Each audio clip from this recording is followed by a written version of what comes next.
아무도 묻지 않았습니다. 왜 그 할머니가 남의 아이를 업고 다니는지, 골목을 지날 때마다 멍투성이 아이를 등에 업은 노인의 모습에 사람들은 그저 고개를 갸웃했을 뿐이었습니다. 하지만 아무도 몰랐습니다.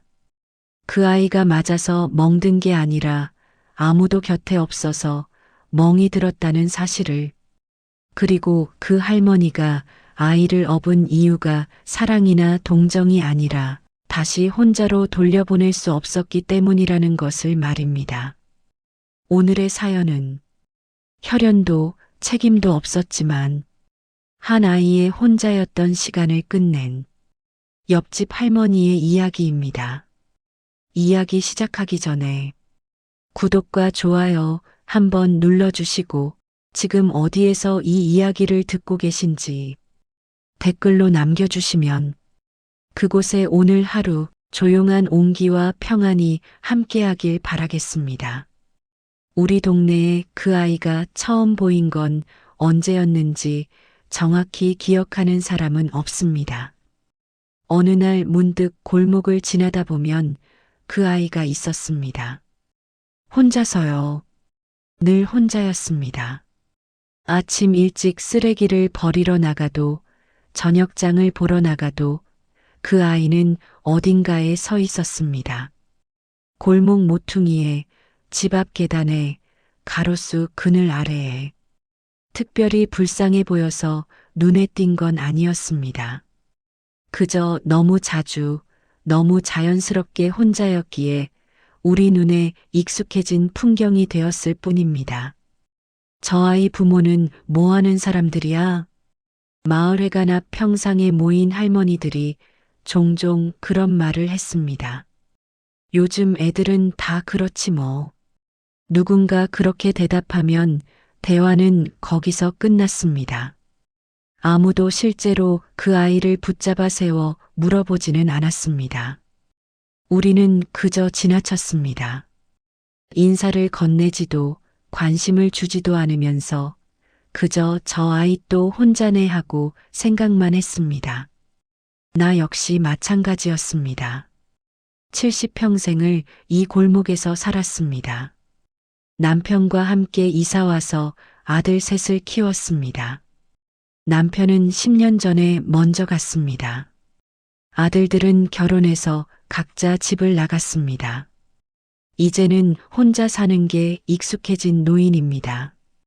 혼자 사는 게 외롭지 않다면 거짓말이겠지요. 하지만 외로움과 간섭은 다른 것입니다. 나는 평생 남의 일에 참견하며 살지 않았습니다. 내일도 바빴는데 남의 일까지 신경 쓸 여유가 없었습니다.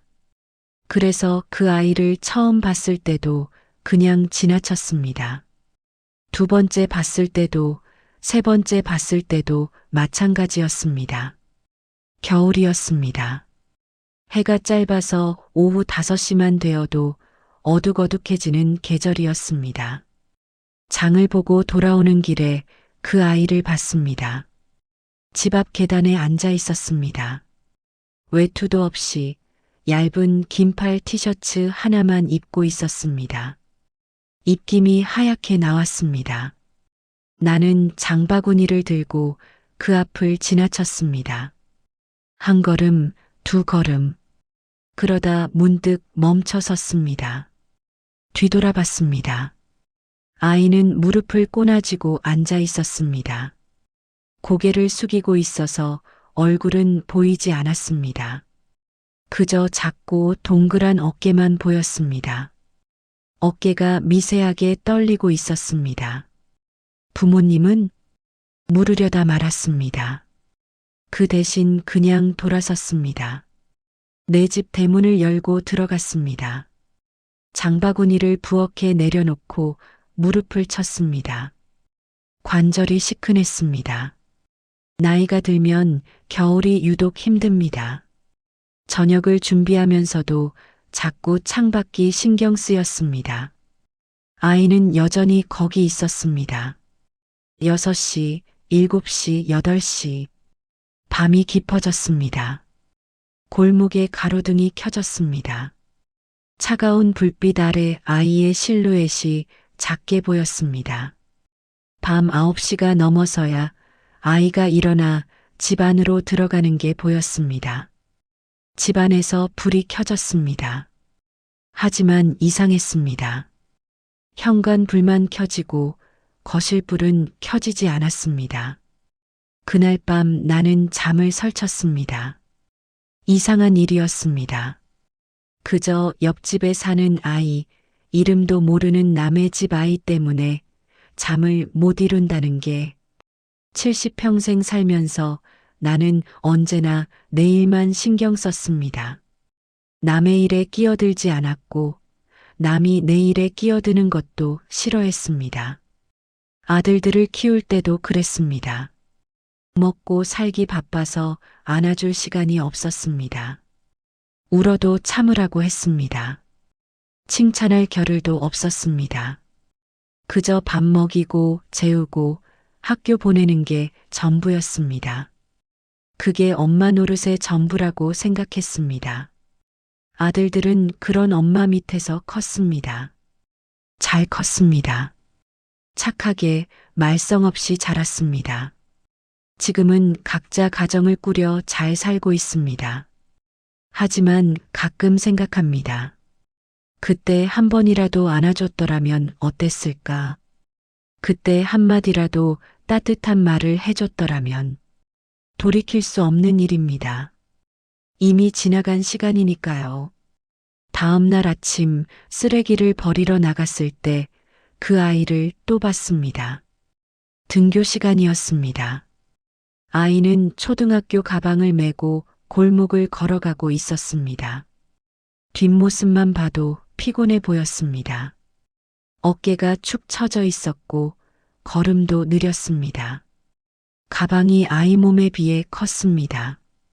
아이는 가방 무게에 몸이 뒤로 젖혀질 듯 비틀거리며 걸었습니다. 나는 쓰레기 봉투를 분리수거함에 넣으면서 생각했습니다. 언제부터였을까? 저 아이가 저렇게 혼자 다니기 시작한 게 마을 사람들 기억 속에서 저 아이는 누군가에게 엎여 있던 적이 없었습니다. 유모차에 태워진 적도 없었습니다. 손을 잡고 걷던 적도 없었습니다. 처음 보았을 때부터 저 아이는 혼자 걷고 있었습니다. 너무 어린 나이부터 너무 당연하게 혼자였습니다. 그것이 이상한 일인지조차 아무도 묻지 않았습니다. 나 역시 묻지 않았습니다. 하지만 그날 이후 나는 그 아이를 보게 되었습니다. 정말로 보게 되었습니다. 비 오는 날 우산 없이 젖은 채 서 있는 아이가 보였습니다. 한여름 뙤약볕 아래 그늘도 없이 앉아 있는 아이가 보였습니다. 놀이터에 아이들이 가득할 때도 혼자 그네를 타는 아이가 보였습니다. 보이기 시작하니 자꾸 눈에 밟혔습니다. 그리고 어느 날 나는 그 아이의 팔에서 멍을 발견했습니다. 그 아이를 가까이서 본 건 봄이 오던 어느 오후였습니다. 마당에서 빨래를 널고 있었습니다. 햇살이 따뜻했습니다. 겨우내 움츠렸던 몸이 조금씩 풀리는 기분이었습니다. 담 너머로 인기척이 들렸습니다. 아이였습니다. 담벼락에 기대어 서 있었습니다. 노란 책가방을 한쪽 어깨에만 메고 있었습니다. 고개를 들어 하늘을 보고 있었습니다. 안녕. 내가 먼저 말을 걸었습니다. 아이가 고개를 돌렸습니다. 눈이 마주쳤습니다.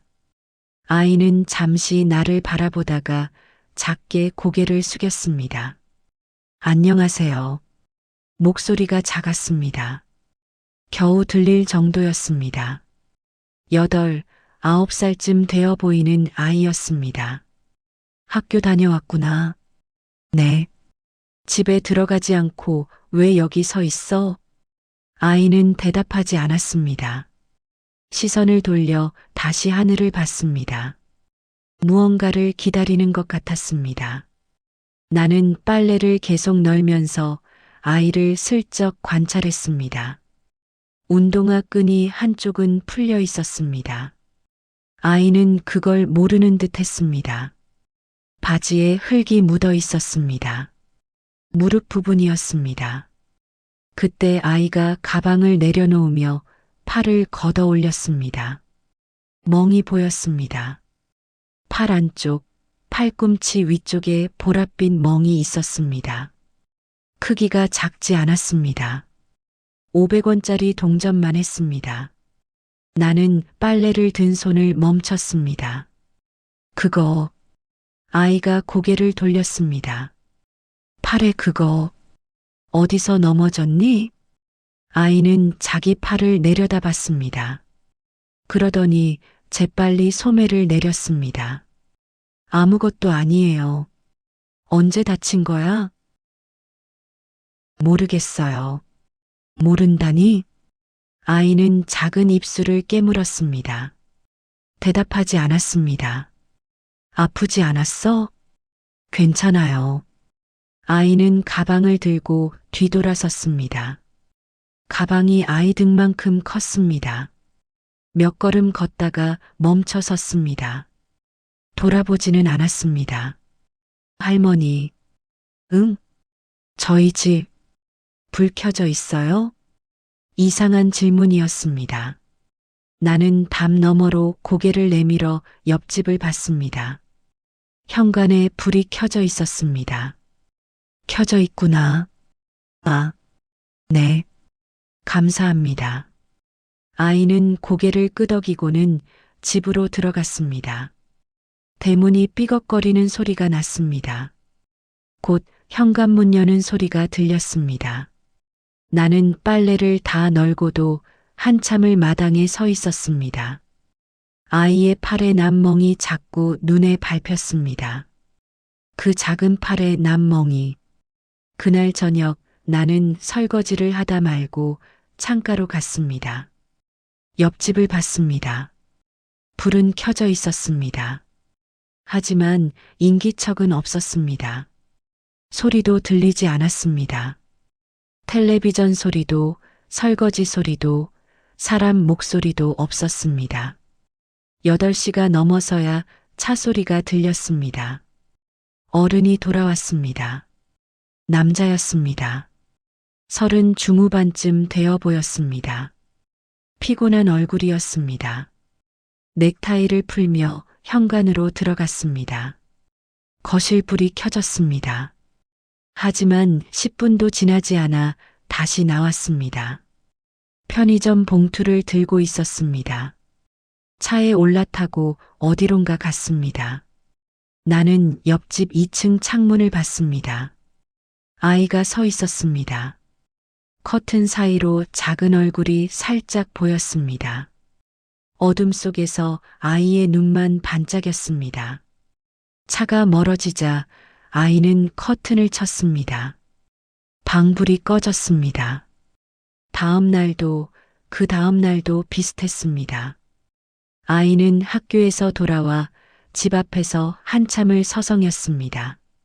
집에 불이 켜져 있는지 확인하고 나서야 들어갔습니다. 어른은 늦게 돌아왔고 곧 다시 나갔습니다. 나는 의도하지 않았지만 자꾸 아이를 보게 되었습니다. 빨래를 널다가도 설거지를 하다가도 텔레비전을 보다가도 문득 창밖을 내다보게 되었습니다. 그러면서 알게 되었습니다. 아이는 늘 같은 옷을 입고 있었습니다. 흰색 티셔츠 2벌을 번갈아 입었습니다. 사복은 한 벌뿐이었습니다. 회색 후드티와 검은색 바지였습니다. 옷이 조금 컸습니다. 소매를 걷어 올려 입었습니다. 신발도 한 켤레뿐이었습니다. 비가 오는 날에도 그 신발을 신고 학교에 갔습니다. 돌아올 때면 신발이 젖어 있었습니다. 다음 날도 마찬가지였습니다. 말을 시간이 없는 듯 했습니다. 그리고 멍이었습니다. 팔의 멍은 며칠 지나 노랗게 변했습니다. 하지만 새로운 멍이 생겼습니다. 이번엔 다른 쪽 팔이었습니다. 손등에도 긁힌 자국이 보였습니다. 어느 날은 무릎에 멍이 들어 있었습니다. 양쪽 무릎 모두였습니다. 반바지를 입은 날 봤습니다. 작은 무릎에 시퍼런 멍이 들어 있었습니다. 나는 마당 일을 하다가도 밥을 하다가도 자꾸 그 멍들이 떠올랐습니다. 혹시 그 생각이 고개를 들었습니다. 혹시 누가 때린 건 아닐까? 하지만 곧 고개를 저었습니다. 멍의 위치가 제각각이었습니다. 팔 안쪽, 팔 바깥쪽, 무릎, 손등. 일정한 패턴이 없었습니다. 그래도 찜찜했습니다.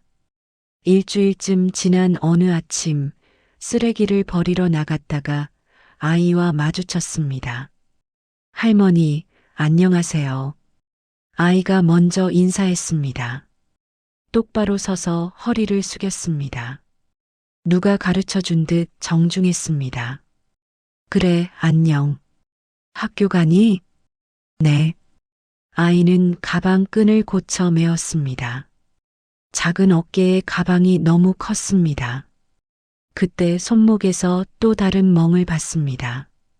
이번엔 푸른빛이었습니다. 새로 생긴 멍이었습니다. 손목은 어쩌다가 다쳤어? 아이가 손을 뒤로 숨겼습니다. 넘어졌어요. 또? 네. 자꾸 넘어지네. 조심해야지. 죄송해요. 왜 내가 미안해해. 다친 거 아프지? 아이는 고개를 가로저었습니다.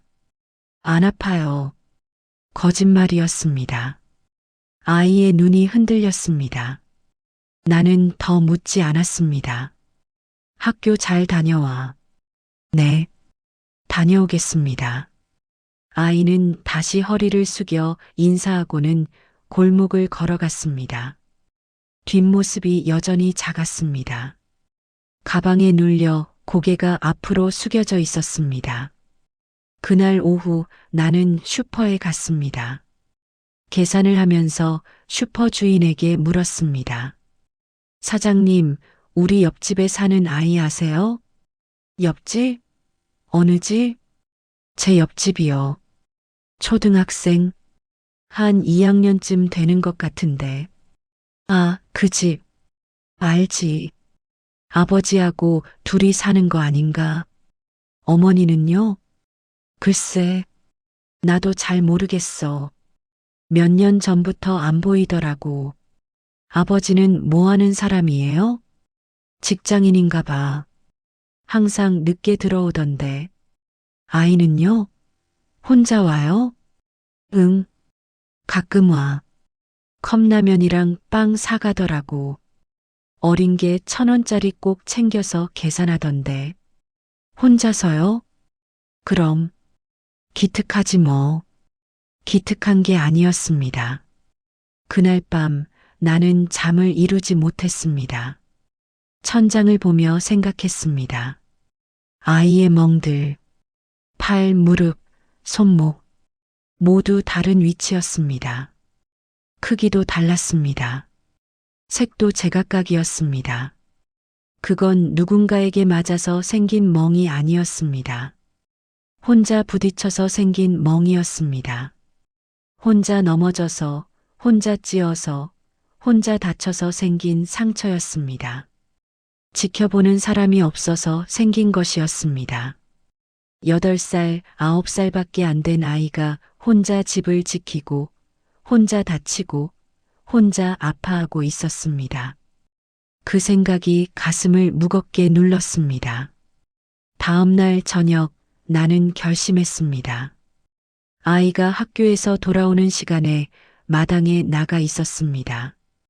빨래는 이미 걷었지만 핑계를 만들었습니다. 아이가 골목을 걸어왔습니다. 가방을 질질 끌고 있었습니다. 다녀왔니? 아이가 고개를 들었습니다. 네, 할머니. 배고프지? 아이는 대답하지 않았습니다. 그저 나를 바라볼 뿐이었습니다. 큰 눈망울이 나를 물끄러미 보았습니다. 우리 집에서 저녁 먹고 갈래? 아이의 눈이 커졌습니다. 저, 괜찮아요? 그럼, 들어와. 아이는 잠시 망설이다가 조심스럽게 고개를 끄덕였습니다. 그렇게 아이는 처음 우리 집에 들어왔습니다. 아이는 현관에서 신발을 벗었습니다. 양말에 구멍이 나 있었습니다. 엄지발가락이 삐져나와 있었습니다. 아이는 그걸 숨기려는 듯 발을 오므렸습니다. 손 씻고 들어와. 네. 아이는 화장실로 갔습니다. 물소리가 들렸습니다. 오래 손을 씻었습니다. 1분도 넘게 씻었습니다. 나는 부엌에서 저녁을 준비했습니다. 특별한 건 없었습니다. 된장찌개와 김치, 계란말이를 만들었습니다. 밥을 퍼서 상에 차렸습니다. 먹자. 아이가 상 앞에 앉았습니다. 무릎을 꼿꼿이 세우고 앉았습니다. 손을 가지런히 모았습니다. 편하게 앉아. 네. 아이는 젓가락을 들었습니다. 그러다가 멈칫했습니다. 할머니는 안 드세요? 나도 먹지. 같이 먹는 거야. 나는 아이 맞은편에 앉았습니다. 아이는 조심스럽게 밥을 떴습니다. 한 숟가락, 두 숟가락. 천천히 먹었습니다. 씹는 속도가 느렸습니다. 맛없니? 아니요. 맛있어요. 그럼 왜 그렇게 조금씩 먹어? 원래 이렇게 먹어요. 아이는 계란말이를 집었습니다. 아주 작게 한 조각만 집었습니다. 입에 넣고 오래 씹었습니다. 나는 아무 말 하지 않았습니다. 그저 밥을 먹었습니다. 식사가 끝나고 설거지를 하는데 아이가 물었습니다. 도와드릴까요? 괜찮아. 넌 거기 앉아 있어. 네. 아이는 거실 소파에 앉았습니다. 가방을 무릎에 올려놓고 있었습니다. 작은 손으로 가방 끈을 꼭 잡고 있었습니다. 숙제 있어? 네. 그럼 여기서 하고 가도 돼. 정말요? 응. 탁자 쓰렴. 아이는 가방에서 공책을 꺼냈습니다. 연필을 들고 무언가를 쓰기 시작했습니다. 글씨가 또박또박했습니다. 나는 설거지를 끝내고 텔레비전을 켰습니다. 저녁 뉴스가 나왔습니다. 소리를 줄였습니다. 1시간쯤 지났을까? 아이가 연필을 내려놓았습니다. 다 했어? 네. 그럼 집에 들어가야겠네. 아이는 고개를 끄덕였습니다. 하지만 일어나지 않았습니다. 창밖을 봤습니다. 어두워지고 있었습니다. 집에 불 켜져 있을까요? 나는 창문으로 가서 옆집을 봤습니다. 어두웠습니다. 아직 안 켜져 있네. 그럼 조금만 더 있어도 될까요? 그래, 있어. 아이는 안도한 표정을 지었습니다. 작은 어깨가 스르륵 내려갔습니다. 8시가 넘어서야 옆집에 불이 들어왔습니다. 차 소리가 들렸습니다. 현관문 여는 소리가 났습니다. 이제 켜졌다. 아이는 가방을 챙겼습니다. 할머니, 다녀올게요. 그래. 조심해서 가. 아이가 나갔습니다. 나는 창가에 서서 지켜봤습니다. 아이가 집으로 들어가는 게 보였습니다. 현관에서 신발을 벗었습니다. 안으로 들어갔습니다. 곧 아이 방으로 보이는 곳에 불이 켜졌습니다. 그날 이후 아이는 거의 매일 왔습니다. 학교가 끝나면 우리 집으로 왔습니다. 숙제를 하고 저녁을 먹고 옆집에 불이 켜지면 돌아갔습니다. 나는 아무것도 묻지 않았습니다. 아이도 아무것도 말하지 않았습니다. 그렇게 2주일이 지났습니다. 그러던 어느 날이었습니다. 아이가 평소보다 늦게 왔습니다. 5시 반이 넘어서였습니다. 얼굴이 창백했습니다. 왜 이렇게 늦었어? 보건실에 갔다 왔어요. 어디 아파? 아이는 대답하지 않았습니다. 그저 가방을 내려놓았습니다. 손 좀 보여줄래? 아이가 천천히 손을 내밀었습니다. 손바닥에 붉은 자국이 있었습니다. 화상이었습니다. 물집이 잡혀 있었습니다. 이게 뭐니? 뜨거운 물에 데웠어요. 언제? 어젯밤이요. 어젯밤? 왜 말 안 했어? 아이는 고개를 숙였습니다.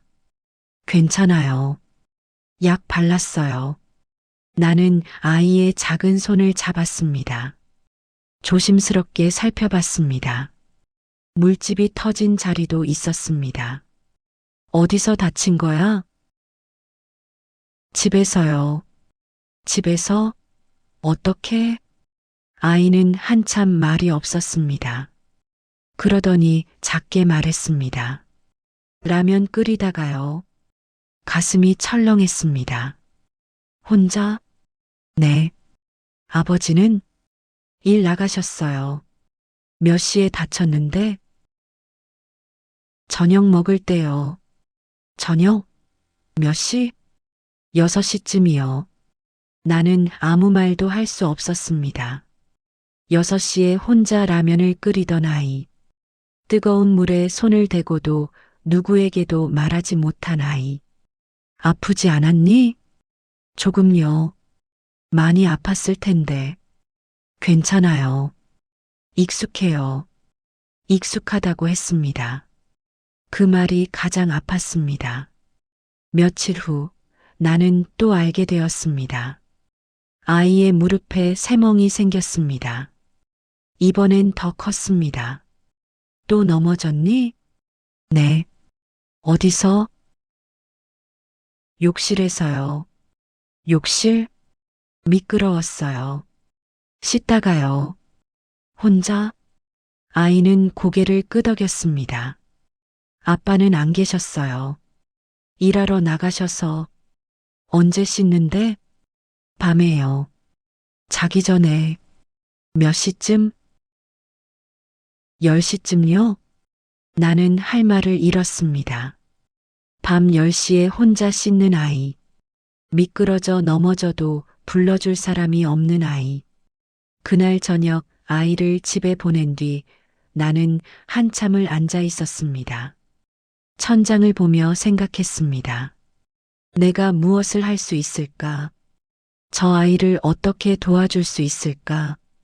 다음 날 주민센터에 전화했습니다. 저 옆집 아이가 혼자 있는 시간이 너무 많은 것 같아서요. 아, 네. 주소 말씀해 주시겠어요? 나는 주소를 알려줬습니다. 상황을 설명했습니다. 담당자는 메모하는 소리를 냈습니다. 확인해 보겠습니다. 며칠 안에 연락드릴게요. 아이가 다치기도 했어요. 혼자 있다가 학대 흔적이 있나요? 아니, 그런 건 아니고요. 혼자 넘어지고 데이고 아버지가 때린 건 아니고요. 네, 그런 것 같진 않은데. 그럼 저희가 개입하기는 어렵습니다. 방임이라고 하기에도 애매하고요. 하지만 아이가 너무 어려요. 겨우 8살인데 맞벌이 가정이 많습니다. 그것만으로는 문제 삼기 어려워요. 아이가 밤 10시에 혼자 씻어요. 라면도 혼자 끓이고요. 안타깝긴 하지만 법적으로 저희가 할 수 있는 게 없습니다. 죄송합니다. 전화가 끊겼습니다. 나는 수화기를 내려놓고 한참을 멍하니 앉아 있었습니다. 며칠 후 이웃 할머니를 만났습니다. 요즘 옆집에 데리고 다니신다면서요? 네, 뭐. 남의 집에 괜히 그러시는 거 아니에요? 그냥 혼자 있길래요.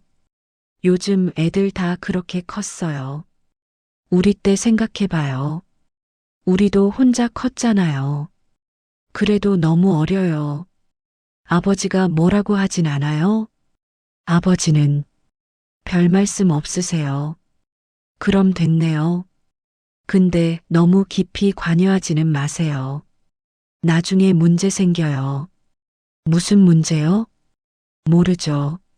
아버지가 싫어할 수도 있고, 법적으로 문제될 수도 있고, 할머니는 그렇게 말하고 가버렸습니다. 그날 밤 나는 잠을 이루지 못했습니다. 혼자 누워 생각했습니다. 내가 선을 넘는 건가? 내가 할 수 있는 게 정말 없는 건가? 아들 키울 때 생각이 났습니다. 막내를 낳고 한 달도 안 돼서 일터로 나갔습니다. 먹고 살기 바빴습니다. 아이들은 혼자 컸습니다. 울어도 안아줄 수 없었습니다. 배고파해도 기다리라고 했습니다. 엄마도 바쁘다.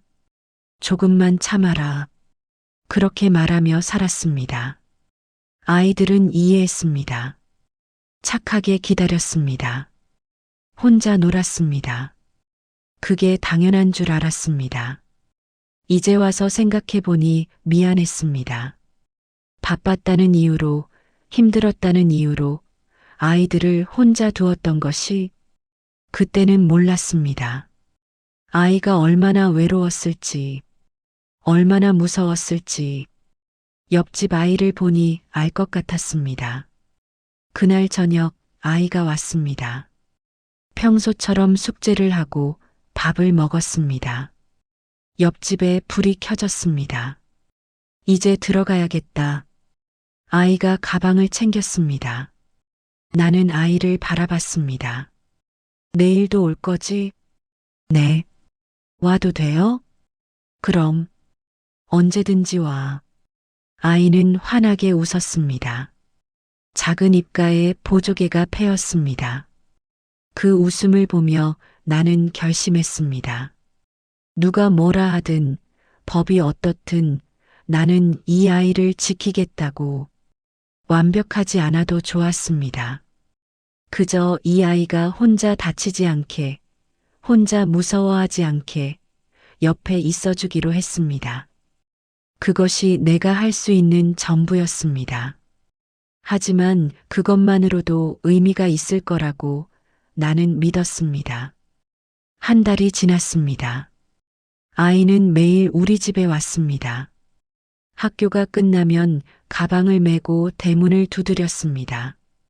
숙제를 하고 저녁을 먹고 옆집에 불이 켜지면 돌아갔습니다. 그 사이 아이가 조금씩 달라졌습니다. 처음엔 말이 없었습니다. 물어봐야 대답했습니다. 그것도 한두 마디 뿐이었습니다. 이제는 먼저 말을 걸었습니다. 할머니, 오늘 학교에서 그림 그렸어요. 그래, 뭘 그렸는데? 우리 집이요. 어디 보자. 아이는 가방에서 도화지를 꺼냈습니다. 크레파스로 그린 집 그림이었습니다. 빨간 지붕, 노란 벽, 초록 나무. 예쁘게 그렸네. 할머니 집도 그렸어요. 여기요. 아이는 옆에 그려진 작은 집을 가리켰습니다. 회색 지붕이었습니다. 이게 우리 집? 네. 할머니 집이 더 따뜻해 보여서 크게 그렸어요. 나는 아무 말도 하지 못했습니다. 그림 속 우리 집은 아이 집보다 2배는 컸습니다. 어느 날은 비가 왔습니다. 아이가 평소보다 늦게 왔습니다. 온몸이 젖어 있었습니다. 우산은? 없어요. 없어? 원래 없어요. 나는 수건을 가져다 줬습니다. 아이는 머리를 닦았습니다. 옷도 젖어 있었습니다. 옷 갈아입어야겠다. 괜찮아요. 안 괜찮아. 감기 걸려. 잠깐만 기다려. 나는 옷장을 뒤졌습니다. 막내 아들이 어릴 적 입던 옷이 있었습니다. 30년도 더 된 옷이었습니다. 그래도 깨끗했습니다. 이거 입어봐. 아이는 옷을 받아들었습니다. 화장실로 들어갔습니다. 나왔을 때 옷이 조금 컸습니다. 소매를 걷어 올렸습니다. 잘 맞네. 아이는 웃었습니다. 젖은 옷은 빨아서 말렸습니다. 다음 날 아이에게 돌려줬습니다. 할머니, 감사합니다. 괜찮아. 또 비 오면 가져와. 빨아줄게. 그 뒤로 비가 오는 날이면 아이는 젖은 옷을 가져왔습니다. 나는 빨아서 말려줬습니다. 그러다 어느 날 이웃 할머니가 찾아왔습니다. 요즘 애 맨날 데리고 계시던데 괜찮으세요? 네, 뭐. 아이 아버지는 뭐라고 안 해요? 별 말씀 없으세요. 그래도 조심하세요. 남의 집 애잖아요. 알아요. 혹시나 문제 생기면 할머니만 곤란해져요. 요새 그런 거 예민하잖아요. 할머니는 그렇게 말하고 갔습니다. 그날 저녁 나는 고민했습니다. 정말 내가 선을 넘는 건가? 하지만 아이를 보면 그런 생각이 사라졌습니다. 저녁을 먹으며 아이가 말했습니다. 할머니, 이거 제가 제일 좋아하는 반찬이에요. 계란말이? 네. 집에서는 안 해주거든요. 왜? 아빠가 요리 못해요. 배달만 시켜요. 매일? 아니요. 가끔이요. 보통은 편의점에서 사 먹어요. 혼자? 네. 아이는 태연하게 말했습니다. 당연한 일인 것처럼. 나는 가슴이 아팠습니다. 그날 밤 아이 아버지를 만났습니다. 아이를 집에 데려다 주고 나오는데 차가 들어왔습니다. 아이 아버지였습니다. 안녕하세요. 내가 먼저 인사했습니다. 아, 네. 남자는 피곤한 얼굴로 짧게 대답했습니다. 인사를 받는 게 불편해 보였습니다.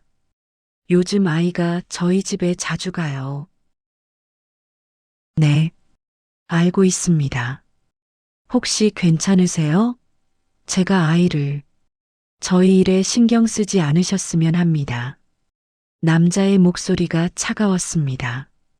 아이가 혼자 있는 시간이 많은 것 같아서요. 그건 저희 가정일입니다. 그래도 아이가 너무 어린데.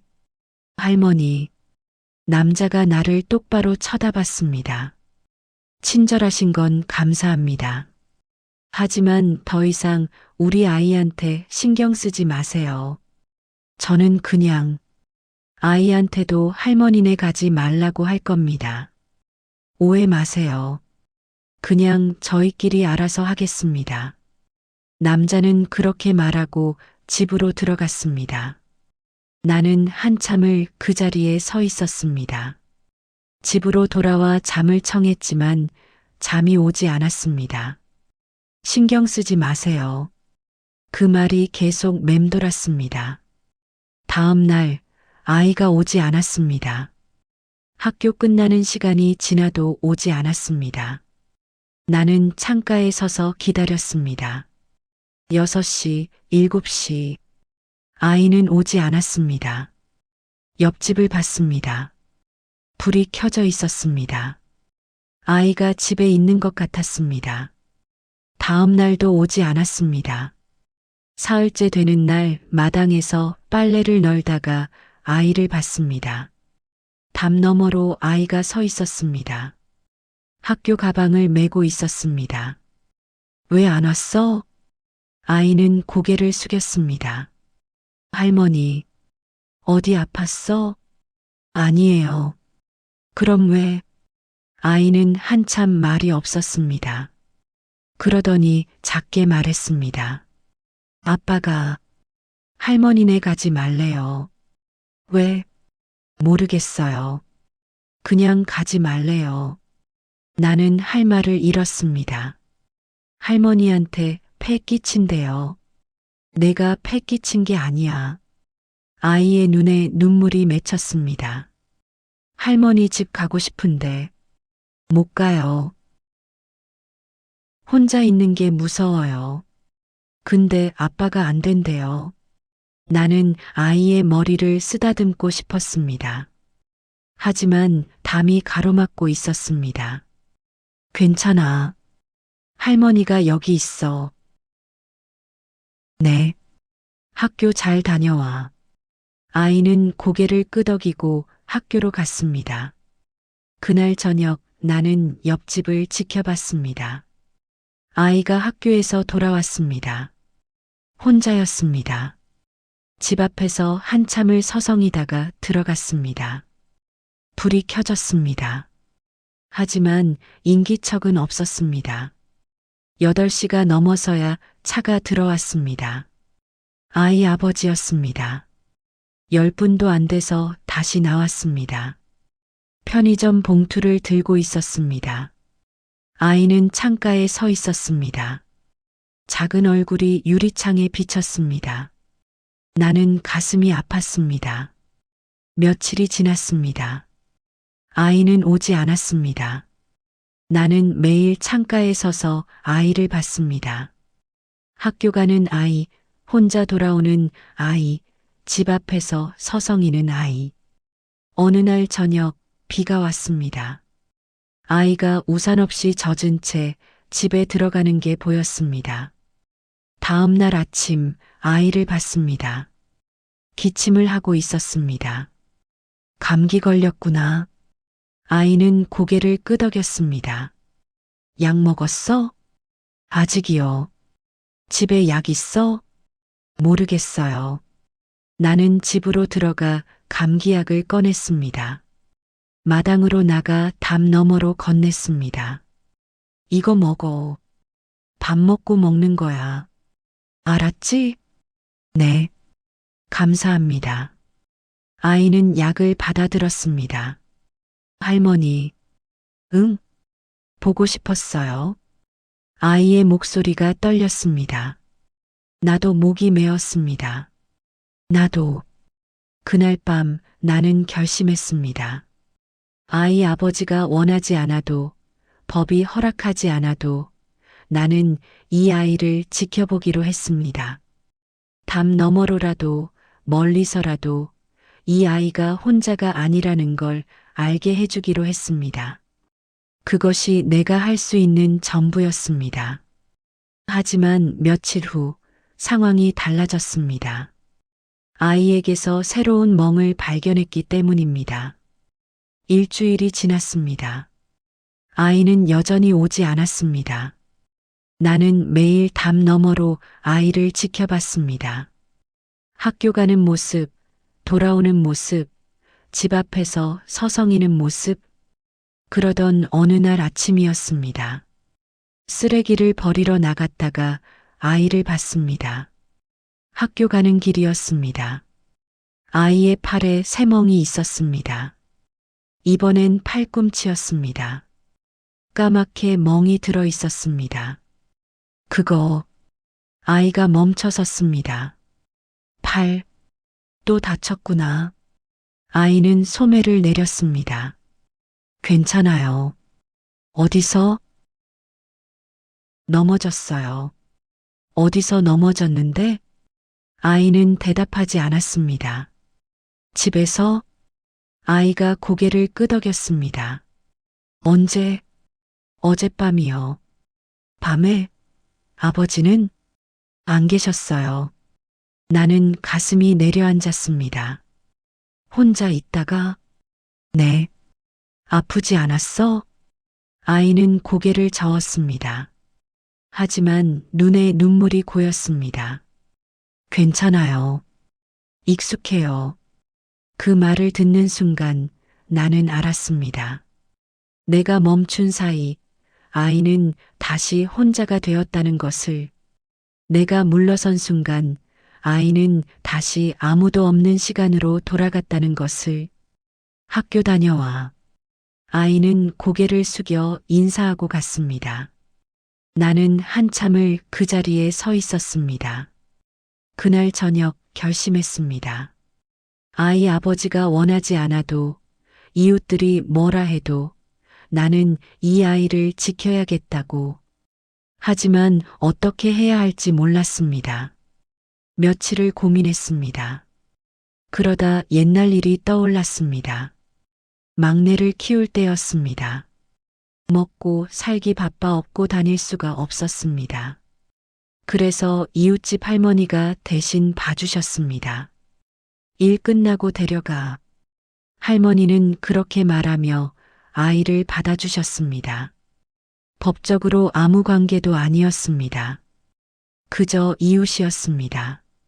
하지만 그 할머니 덕분에 아이는 혼자 있지 않았습니다. 나는 그때 그 할머니처럼 하기로 했습니다. 다음 날 아침 아이를 기다렸습니다. 학교 가는 시간에 마당으로 나갔습니다. 잠깐, 아이가 멈춰 섰습니다. 할머니, 오늘부터 할머니가 너 업고 다닐 거야. 네. 학교 데려다 주고 데려올 거야. 매일. 아이는 눈을 크게 떴습니다. 아빠가 안 된대요. 괜찮아. 할머니가 이야기할게.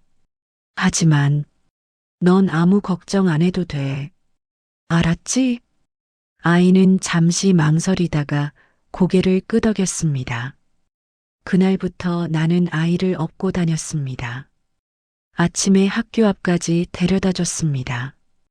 오후에 학교 앞에서 데려왔습니다. 처음엔 손을 잡고 걸었습니다. 하지만 곧 업기 시작했습니다. 아이가 피곤해하는 날이 있었습니다. 그날은 업어줬습니다. 작은 몸이 내 등에 기댔습니다. 무겁지 않아요? 안 무거워. 할머니 힘들면 말해요. 괜찮아. 할머니 힘세. 아이는 내 등에서 웃었습니다. 마을 사람들이 수군거렸습니다. 저 나이에 애를 업고 다니네. 남의 집 애를 왜 저렇게까지. 나는 신경 쓰지 않았습니다. 그저 아이를 업고 걸었습니다. 며칠 후 아이 아버지가 찾아왔습니다. 할머니, 이러지 마세요. 왜요? 아이를 왜 자꾸 데리고 다니시는 겁니까? 아이가 혼자 있으니까요. 그건 저희 가정일이라고 했습니다. 아이가 다쳤어요. 혼자 있다가 남자의 얼굴이 굳었습니다. 그건 아이가 너무 어려요. 혼자 두기엔 제가 일을 해야 합니다. 어쩔 수 없어요. 알아요. 그래서 제가 보는 거예요. 하지만 저는 원하지 않습니다.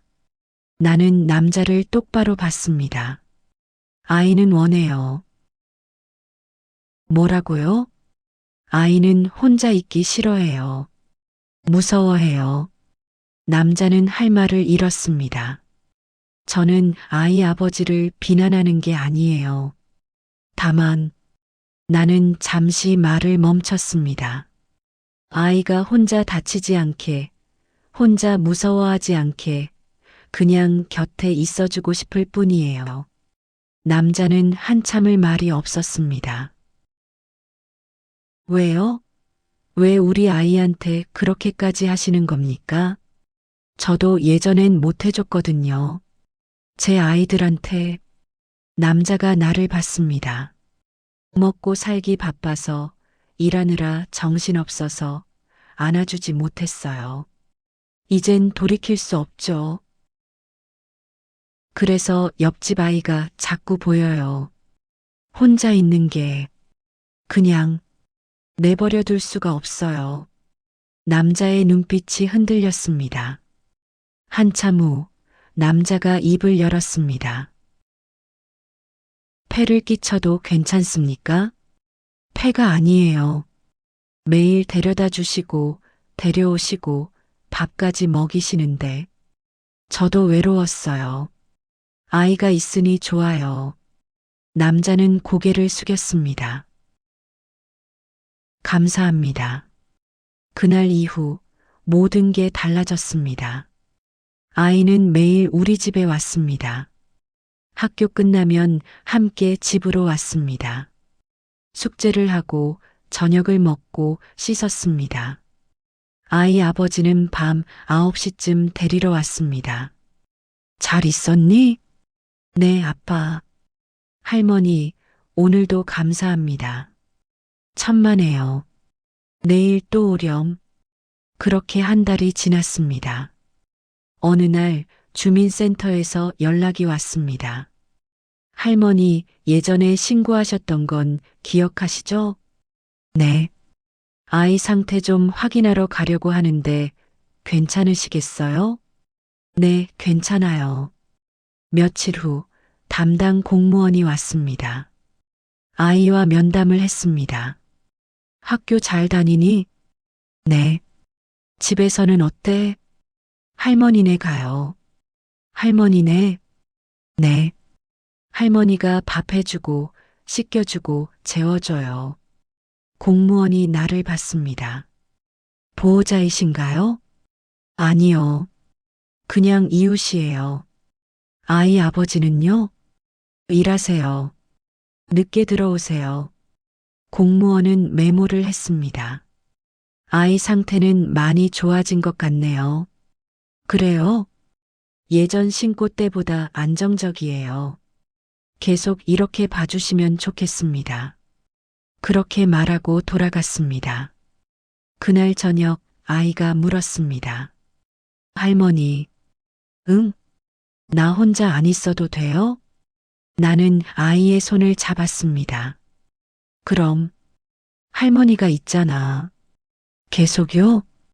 응, 계속. 아이는 환하게 웃었습니다. 그 웃음을 보며 나는 생각했습니다. 예전엔 못해줬던 것들을 이제 하고 있다고. 늦었지만 이렇게라도 할 수 있어서 다행이라고. 밤이 되어 아이 아버지가 왔습니다. 할머니, 네, 정말 감사합니다. 남자의 목소리가 떨렸습니다. 아이가 달라졌어요. 웃어요. 예전엔 안 웃었는데. 다행이네요. 저는 어떻게 해야 할지 몰랐어요. 아이를 이제 아시잖아요. 남자는 고개를 끄덕였습니다. 배우고 있습니다. 천천히. 아이는 아버지 손을 잡고 집으로 갔습니다. 나는 창가에 서서 지켜봤습니다. 두 사람이 손을 잡고 걷는 모습이 보였습니다. 이제는 괜찮을 거라고 나는 생각했습니다. 시간이 지나면 저 아버지도 아이를 보는 법을 배울 거라고. 그때까지 내가 곁에 있어주면 된다고. 창밖에 봄비가 내렸습니다. 나는 차 한 잔을 끓여 마셨습니다. 외롭지 않았습니다. 이제는 매일 아이가 왔으니까요. 매일 작은 목소리가 들렸으니까요. 할머니, 다녀왔어요. 그 인사 하나면 충분했습니다. 예전에 못해준 것들을 이제 하고 있다는 것. 그것만으로 나는 괜찮았습니다. 여러분, 오늘 멍든 아이를 업고 다니던 옆집 할머니의 이야기 어떻게 들으셨나요? 골목 한복판에서 이유도 묻지 않은 채 아이를 업고 서 있던 그 뒷모습, 그리고 나 혼자 안 있어도 돼? 라고 묻던 아이의 마지막 한마디에 저 역시 가슴 한쪽이 조용히 저려왔습니다. 누군가에게는 아무 일도 아닌 장면이었겠지만 그 순간만큼은 한 아이의 인생이 완전히 다른 방향으로 돌아선 시간이었을지도 모릅니다.